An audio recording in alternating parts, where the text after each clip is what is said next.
When all these disappointing scenarios were happening to me, I refused to let the magnitude of the pains and the disappointments get at me.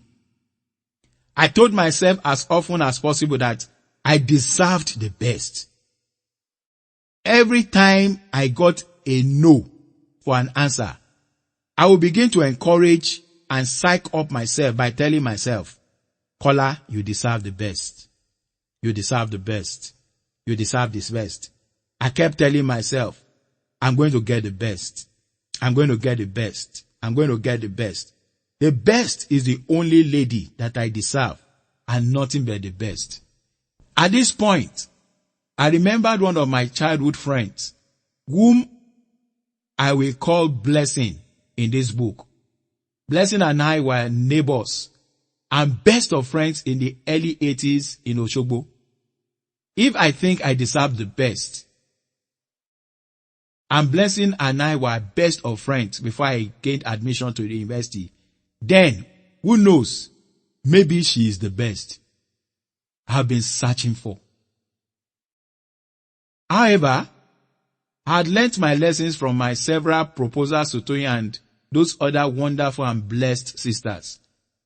I could not just bring myself to proposing to Blessing.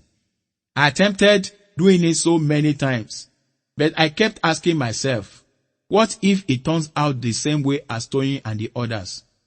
One Saturday morning, around the third quarter of 1991, I was in my rented apartment in Abeokuta, seriously praying about my marital life and whom God would have me marry. Two persons kept coming to my mind, Toyin and Blessing. While praying, I told God that Toyin was a no-go area, because we have both agreed never again to talk about us spending our future together. The only other option was Blessing. I pleaded in prayer with God that faithful morning that if it's His will, He should give me the go-ahead to go propose to Blessing. She was then schooling in the city of Ondo in Ondo State. That is in southwest of Nigeria. While I was praying with all sincerity of heart, I, at a point, strongly felt that God gave me the green light to eventually propose to Blessing. Then I went ahead to ask God if I should travel to Ondo that same day to go propose to her. I felt in my heart that God gave me the go-ahead. I jumped up from my prayer position. After thanking God for His kind approval of my petition, and I determined to get to Ondo that same day, I got dressed and off to Ondo I went. I got to Blessing School after about 5 hours journey from Abeokuta to Ondo, only to find out that the students had revolted against the school's authority the Friday before. And as a result, the school authority shut down every activities within the school premises, and the authority had sent every student out of the school premises, including all the hostels. Hence, not a single student was left anywhere within the school campus. I was so confused and wondered what went wrong. I was so sure that God gave me the green light to embark on this journey. Where could I have missed His leading? I stood by the school's main gate and wondering what to do next. Blessing stays with one of our uncles in Ilefe, but his place was a no-go area because of his strictness. The time was now around some minutes after 5 p.m. and so it wouldn't be wise for me to attempt traveling back to Abeokuta that same day. So I decided to go pass the night in Oshogbo with my parents and my younger siblings, Niron, Sheun, and Romoke. There was no straight vehicle from Ondo to Oshogbo, so I had to board a bus from Ondo to Ilefe, from where I could get a bus to Oshogbo. I kept asking God, what really went wrong? All through the length of that trip from Do to Ife. Why would you make me risk my life to come all this way just for nothing? When we got to Ile-Ife, the bus dropped me right in front of the Obafemi Awolowo University main gate. Osogbo buses are boarded just around that point. I changed my mind right there and decided to go pay my younger brother, Tommy, a flying visit inside the Obafemi Awolowo University campus, and afterwards commenced on my journey to Osogbo.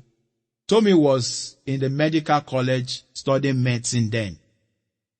Tommy was pleasantly surprised, yet so excited to see me.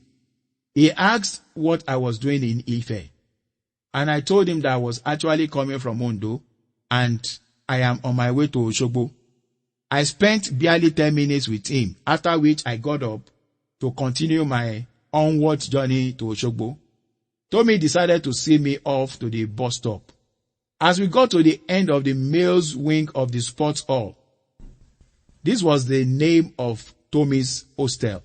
He suddenly remembered that Toyin's room was on the same floor as his, but the female wings of that sports hall.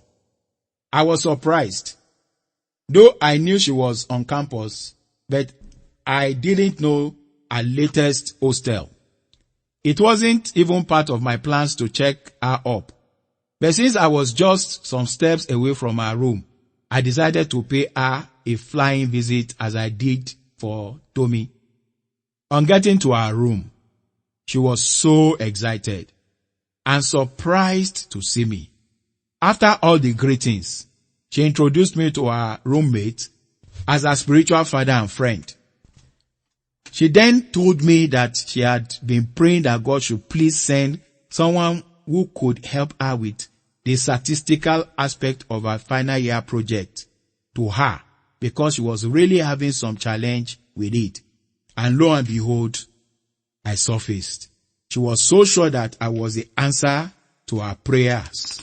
I made her to understand that I had just some few minutes to spare her since I was still heading for Osogbo that same night. So within the little time I had, I tried to put her through the statistical theory to adopt. But along the line, I discovered that she was not in any way grasping my explanations.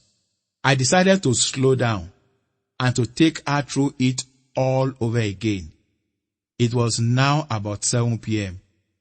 and I was still in Ife, struggling to teach Toyin statistics. After a while, I gave up the idea of heading for Osogbo that night and decided to pass the night in Ile-Ife with Tommy, my younger brother, so that I can properly guide Toyin through the analytic part of the project. After all, Osogbo was not my original target destination for that day, but Ondo.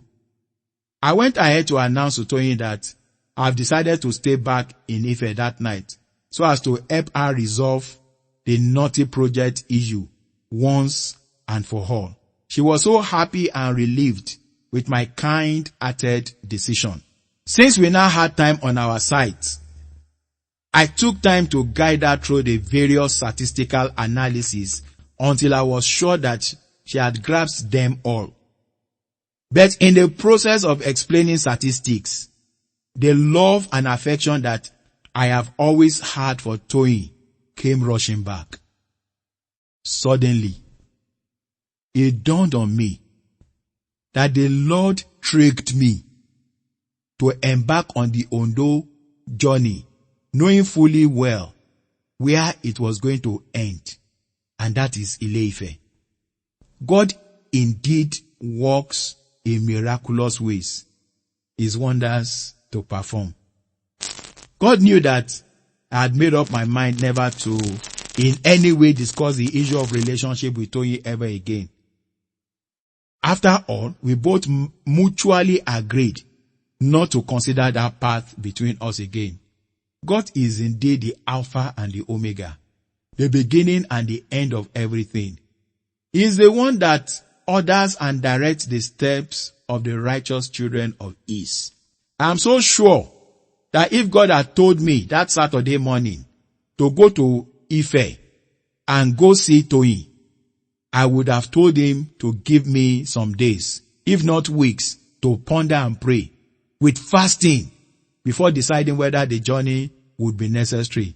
So he had to lure me to take the long journey to Ondo so that I could get to Ife to see Toyin that Saturday. Oh, how great are God's riches and wisdom and knowledge. How impossible it is for us to understand His decisions and His ways. This is a quote from Romans chapter 11 verse 33, the New Living Bible translation. Several years later, after we had gotten married and we were comparing notes, Toyin said that day was the first time that it occurred to her that we may end up spending our future together. Toyin confessed after our marriage that she never attempted to pray all the while that I've been proposing to her, because she knew deep down in her spirit she had always had the premonition that God would tell her to come tell me yes. After the statistics session, we both settled down to talk generally and have fellowship together. But I never mentioned anything about the resurrecting feelings surging afresh in my heart for her. I didn't know that she too was going through her own bout of suppressed affectionate feelings for me. All I knew was that for the short while that we were together that evening, we both enjoyed the company of each other as we used to before I mistakenly, in quotes, proposed to her some 3 years before this Saturday night.